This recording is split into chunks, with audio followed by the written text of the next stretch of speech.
আম্মু, তুমি কি আমাকে পাগল মনে করো? হ্যাঁ, তুমি আবার বলছো ওকে আমি বিয়ে করব। এটা কোনো দিনও সম্ভব না।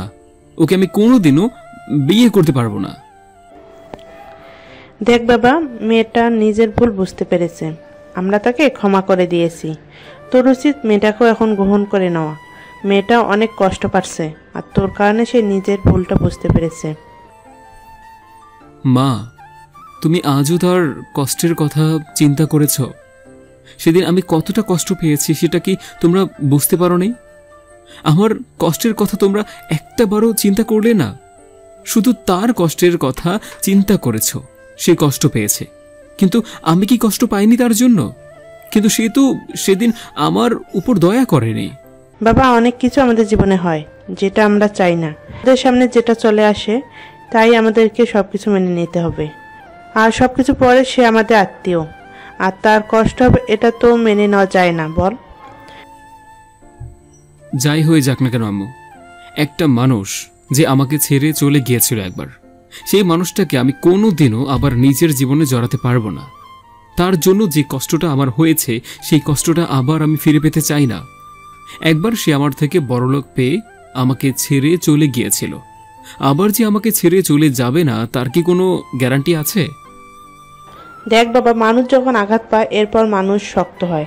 সে আঘাত পেয়েছে, এখন আর তোকে ছেড়ে যাবে না। আঘাত পাওয়ার পর মানুষ যাকে ফিরে পায় তাকে খুব শক্ত করে আঁকড়ে ধরে।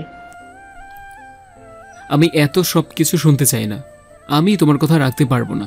আমি ওকে বিয়ে করতে পারবো না বলেই আমি বাসা থেকে বেরিয়ে চলে আসলাম।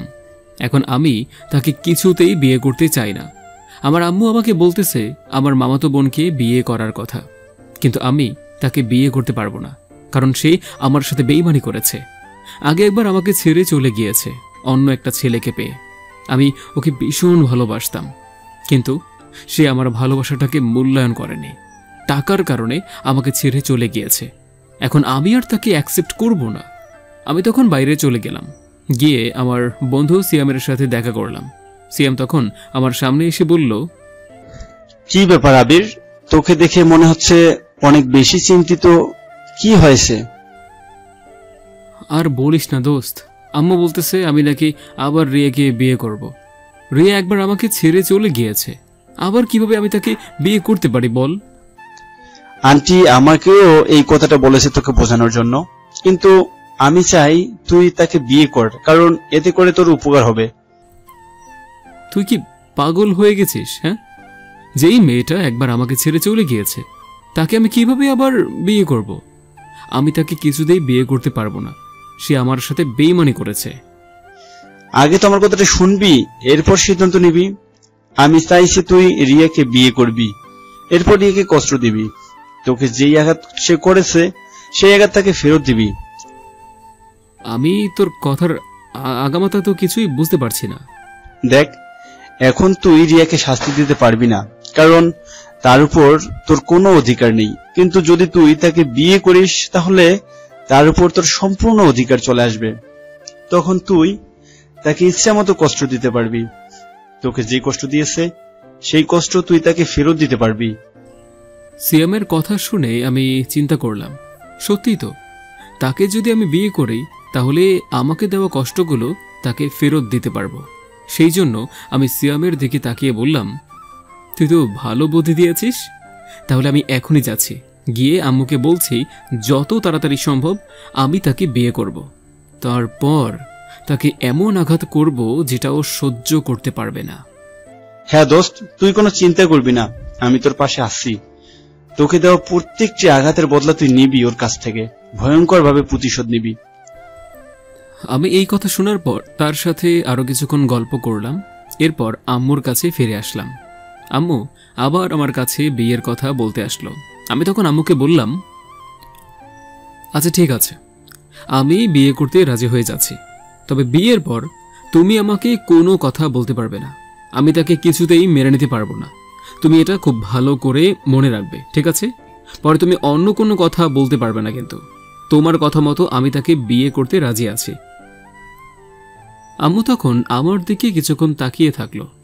এরপর মনে মনে ভাবলো, আচ্ছা ঠিক আছে, আগে তোর বিয়েটা দিয়ে দেই, এরপরে এমনিতেই মেনে নেবে। কয়েকদিনে একসাথে থাকার পর তাদের দুজনের মান অভিমান ভেঙে গেলে আশা করা যায় মিলে যাবে। আর রিয়াকে আমি ব্যাপারটা বুঝিয়ে বলবো। এখন আগে বিয়েটা দিয়ে দিই। কথাগুলো ভেবে আম্মু আর কিছু বলল না আমাকে। আমি বিয়ের জন্য প্রস্তুতি নিতে শুরু করলাম। শেষ পর্যন্ত অনেক ঝাঁকঝমকভাবেই আমাদের বিয়েটা সম্পূর্ণ হয়ে গেল। রাতের বেলা ছাদের উপর সিয়ামের সাথে কিছুক্ষণ গল্প করে আড্ডা দিতে দিতে আমরা দুজন একটা মদের বোতল শেষ করে ফেললাম। এরপর সিয়াম আমার দিকে তাকিয়ে বলল, আরে দোস্ত, তুই এখনো এখানে বসে আছিস? যা বিড়ালটা মেরে আয়। আমি তখন বাসর ঘরে প্রবেশ করলাম। তখন রিয়া আমার কাছে আসলো আমাকে সালাম করার জন্য। আমি তার হাত জোড়া চেপে ধরলাম। তখন সে ভয় পেয়ে গেল, আমার দিকে তাকিয়ে থাকলো। আমি তার দিকে ভয়ঙ্কর দৃষ্টি নিয়ে তাকিয়ে আছি, আমার মাথা ঘুরতেছে। তখন সে আমার দিকে তাকিয়ে কান্না করে বলল, আবির ছাড়ো আমাকে, আমি বলছি না আমাকে ছেড়ে দাও। তোর সাহস কি করে হলো তোর ওই মুখে আমার নাম নেওয়ার? আজ তোকে শেষ করে ফেলবো। আবির আমি ভুল করেছি, মেনে নিচ্ছি, কিন্তু প্লিজ ছেড়ে দাও। মুখ থেকে আর একটা শব্দ বের করলে সারা জীবনের জন্য মুখ একদম বন্ধ করে দেব। আবির, এই কি তোমার ভালোবাসা? আমাকে এই প্রশ্ন করার আগে তুই নিজের বিবেককে সেই প্রশ্ন কর। দেখ কি উত্তর দেয়। মানুষ যা করে তাই সে ফেরত পায়, তুই তার ব্যতিক্রম হবি কেন? হ্যাঁ আবির প্লিজ, আমি আমার ভুল স্বীকার করছি, ছেড়ে দাও। এই একদম চুপ, নো সাউন্ড। আমি বারবার চিৎকার করে কথা বলছি, কিন্তু আমার স্বামী আমার কোনো কথা শুনছে না। সে পাগলের মতো আমাকে ভোগ করতে ব্যস্ত হয়ে গেছে। আমি কিছুই বলতে পারছি না তাকে, কারণ এখন তার আমার উপর সম্পূর্ণ অধিকার আছে। কিন্তু আমি যে তাকে বাধা দিব তারও উপায় নেই। সে যদি আমাকে সঠিক অবস্থায় দেখতো তাহলে হয়তো আমার উপর এভাবে ঝাঁপিয়ে পড়তো না। কারণ আজ আমার যার সাথে বিয়ে হয়েছে সে আমার এক্স বয়ফ্রেন্ড। শুধু বয়ফ্রেন্ড বললে ভুল হবে, সে আমার সম্পর্কে ফুফাতো ভাই। গত বছর এই দিনে আমি একটা ছেলেকে ভালোবেসে ওকে ছেড়ে গিয়েছিলাম। এরপর ও পাগলের মতো করছিল। তার পরিবারের সবাই আমাকে বারবার রিকোয়েস্ট করছিল এই ব্যাপারে, কিন্তু আমি তাদেরকে কোনো আশা দিতে পারছিলাম না, কারণ আমি ছেলেটাকে বিশ্বাস করে চলে গিয়েছিলাম। আমি আর আবির দুজনকে কলেজ লাইফ থেকে ভালোবাসি, কিন্তু আবির ছিল বেকার। সেই জন্য আমার প্রথম তাকে ভালো লাগলেও পরে তার প্রতি একটা বিরক্ত চলে আসে। ঠিক তখন হঠাৎ করে একটা টাকাওয়ালা ছেলে এসে আমাকে প্রপোজ করে। আমিও রাজি হয়ে যাই। আসলে তখন টাকার লোভ আমার মাথায় কাজ করছিল না। আমি সত্যিকারের ভালোবাসা বুঝতে পারিনি। আমি ওই টাকার পেছনে ছুটে ওই ছেলেটাকে ভালোবেসে ফেলি। কিন্তু ছেলেটা আমার সাথে বিশ্বাসঘাতকতা করে। ছেলেটার অন্য মেয়েদের সাথে সম্পর্ক ছিল, এটা জানার পর আমি অনেক কান্না করি। আমার নিজের ভুল বুঝতে পারি। এরপর ফিরে আসতে চাই ওর কাছে, কিন্তু সাহস করে আসতেই পারছিলাম না। তখন তার মায়ের সাথে কথা বলি। এভাবে আমাদের বিয়েটা হয়েছে। এবং আবির নেশা করে আমার রুমে ঢুকেছিল। নেশার ঘরে কি করেছে কিছুই বুঝতে পারছিল না। পরের দিন সকালে উঠে যখন আমাকে দেখে তখন চিৎকার করে বলে, এই মেয়ে, তোমার সাহস কি করে হলো তুমি আমার রুমে ঢুকো? তোমাকে কে সাহস দিয়েছে? আমি তখন তার রাগ ভয়ঙ্কর চেহারাটা দেখে ভয় পেয়ে যাই। সে নিচের দিকে তাকিয়ে আরো রেগে চিৎকার করে আমার গালে একটা থাপ্পড় দিয়ে বলে, ছি ছি, তুই এতটা খারাপ? তুই আমার নেশার অবস্থার সুযোগ নিয়েছিস, আমার সাথে এরকম করেছিস? তোকে আমি কোনোদিন ক্ষমা করব না। তুই আমাকে তোর ইচ্ছা মতো ব্যবহার করবি, এরকম পেয়েছিস আমাকে? হ্যাঁ, থাপ্পড়টা এত জোরে লাগছিল যে আমি কান্না করে দিয়েছি। গালে থাপ্পড়ের দাগ পড়ে গেছে। আমি কি বলবো কিছুই বুঝতে পারছি না। আসলে দোষ তো আমারই ছিল, আমি শুধু কান্না করেই যাচ্ছি। তখন আবির বলল, এরকম ন্যাকা কান্না আমার সামনে কাঁদবি না একদম। কান্না করে তুই আর কোনোদিনও আমার বিশ্বাস অর্জন করতে পারবি না। চলে তো গিয়েছিলি টাকাওয়ালার পিছন পিছন, তো ঘুরে এখন ওই টাকাওয়ালা তোকে ছেড়ে দিয়ে তোকে রাখলো না কেন? কেন রাখলো না?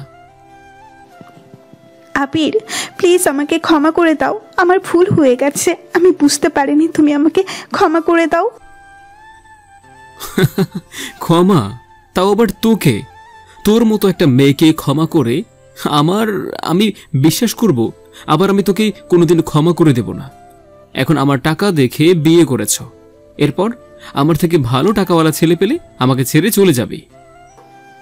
আবির, আমি জানি আমি যে ভুল করেছি তার কোনো ক্ষমা নেই। এরপরেও তোমার কাছে নির্লজ্জের মতো ক্ষমা চাচ্ছি, তুমি পারলে আমাকে ক্ষমা করে দাও। ক্ষমা? তাও আবার তোকে? প্রশ্নই আসে না। আমি তোকে কোনোদিনও ক্ষমা করব না। আমি তোকে ডিভোর্স দেব। তুই আমার বিশ্বাসের সুযোগ নিয়ে আমার সাথে অনেক বিশ্বাসঘাতকতা করেছিস। আবির প্লিজ, আমার ভুল হয়ে গেছে, তুমি আমাকে ক্ষমা করে দাও। আমি কোনো দিন এরকম করব না, প্লিজ আবির। আমি আর তোর কোনো কথা শুনতে চাই না। চলে যা আমার রুম থেকে। আমি আর তোকে আমার চোখের সামনে দেখতে চাই না। আমি কি করব কিছুই বুঝতে পারছিলাম না। কান্না করে ওয়াশরুমে চলে গেলাম। সত্যি যদি আবির আমাকে ডিভোর্স দিয়ে দেয় তাহলে কি হবে? আমি কোথায় যাব? রিয়া ওয়াশরুমে যাওয়ার পর আমি নিজেও কান্না করে দেই। তাকে অনেক ভালোবাসতাম, কিন্তু সেই আমার সাথে এরকম করতে পারলো। আমি ওকে ক্ষমা করব না কোনোদিন। একটু পর রিয়া ওয়াশরুম থেকে বের হলো। চোখ মুখ একদম ফুলে গিয়েছে কান্না করতে করতে। আমি কিছু না বলে ওয়াশরুমে চলে আসলাম। মনে মনে ভাবছি, তুমি সব সময় কেবল নিজেকে নিয়ে ভেবেছ, নিজেকেই ভালোবেসে আমাকে বারবার দূরে সরিয়ে দিয়েছ। তুমি হচ্ছ একটা কষ্টদায়ক পাথরের টুকরা, যা দিয়ে আঘাত দিয়েছ প্রতিনিয়ত। তোমার যখন যার সাথে কথা বলতে ইচ্ছে হয় তুমি তার সাথেই কথা বলো, কাছে টেনে নাও। আবার যখন ভালো লাগে না তখন তাকে দূরে সরিয়ে দাও। তোমাকে সবাই এত ভালোবাসে, তবুও নিজের অবস্থানে তুমি স্বার্থপর মনে রেখো। মানুষকে দেয়া প্রতিটি কষ্ট তুমি অবশ্যই পাবে, কখনোই সুখী হবে না তুমি কোনোদিন। তুমি আমার জীবনকে নরক বানিয়ে দিয়েছ।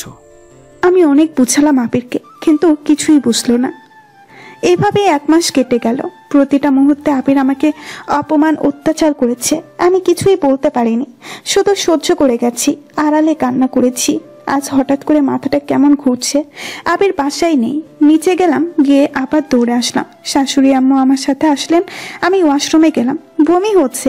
ওখানে মাথা ঘুরে পড়ে গেলাম। যখন জ্ঞান ফিরল তখন দেখি শাশুড়ি আম্মু বসে আছে আমার পাশে। আম্মু, আবির কোথায়? ও ডাক্তারকে এগিয়ে দিতে গেছে। তুমি আম্মু হতে চলছো, আর আমি দাদু। কথাটা শুনে নিজের কানকে বিশ্বাস করতে পারছিলাম না। আমি মা হব? আবির একটু পর রুমে ঢুকলো। আম্মু বেরিয়ে গেলেন আর আমার কাছে আসলো। কোনো কথা বলছে না, চুপচাপ বসে আছে। আমার কেমন জানি ভয় লাগছে।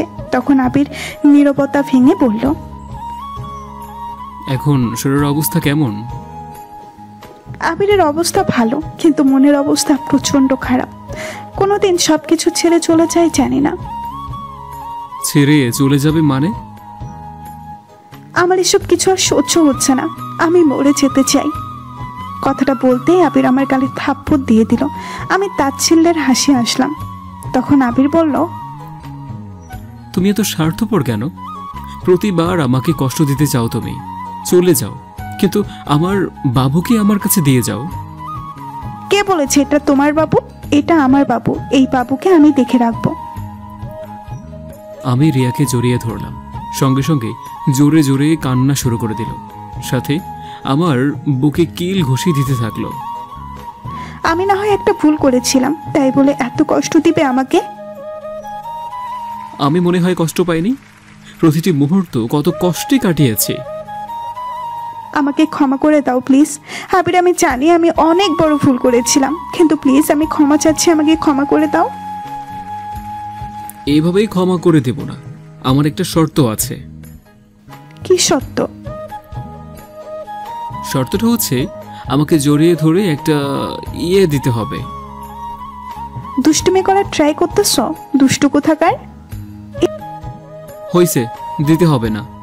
ইস, বাবুর আব্বু বুঝি রাগ করেছে? আমার সাথে কথা বলার ট্রাই করবে না। আমি তোমার সাথে কথা বলতে চাই না।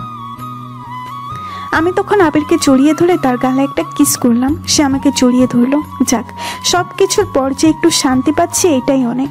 দেখতে দেখতে ডেলিভারির ডেট চলে আসলো। আমি অপারেশন থিয়েটারে শুয়ে আছি। আসার সময় আবির অনেক কান্না করছে, কিন্তু আমি তাকে বুঝিয়ে আসছি ছেলেটা আমাকে প্রচন্ড ভালোবাসে। অনেকক্ষণ হয়ে গেল ডাক্তার আসছে না। আমার চিন্তায় সব কিছু হারিয়ে ফেলছি। তখন হঠাৎ করে একটা নার্স এসে বলল আমার নাকি টুইন বেবি হয়েছে। কথাটা শোনার পর তো আমি খুশিতে পাগল হয়ে গিয়েছি। দৌড়ে রিয়ার কাছে গেলাম, গিয়ে দেখি অচেতন অবস্থায় শুয়ে আছে। এটা দেখে আমি পাশে বসেই কান্না করছি। হঠাৎ রিয়া চোখ মেলে বলল, এই কান্না করো কেন? আমি কি মরে গেছি? আমি তখন কিছুটা হেসে রিয়াকে জড়িয়ে ধরলাম। আমার 2টা ছেলে হয়েছে, তাদেরকেও আবার মাঝখানে নিয়ে আসলাম। আমার অপেক্ষা শেষে সার্থক হলো। আমি এক সুখী সংসার পেলাম। সত্যিকার ভালোবাসা হলে শত বাধা পেরিয়েও আপনি তাকে পাবেন। বেঁচে থাকুক পৃথিবীর সকল সত্যিকারের ভালোবাসা। আজ এই পর্যন্ত, দেখা হবে পরবর্তী কোনো গল্পতে। সেই পর্যন্ত সবাই ভালো থাকবেন, সুস্থ থাকবেন।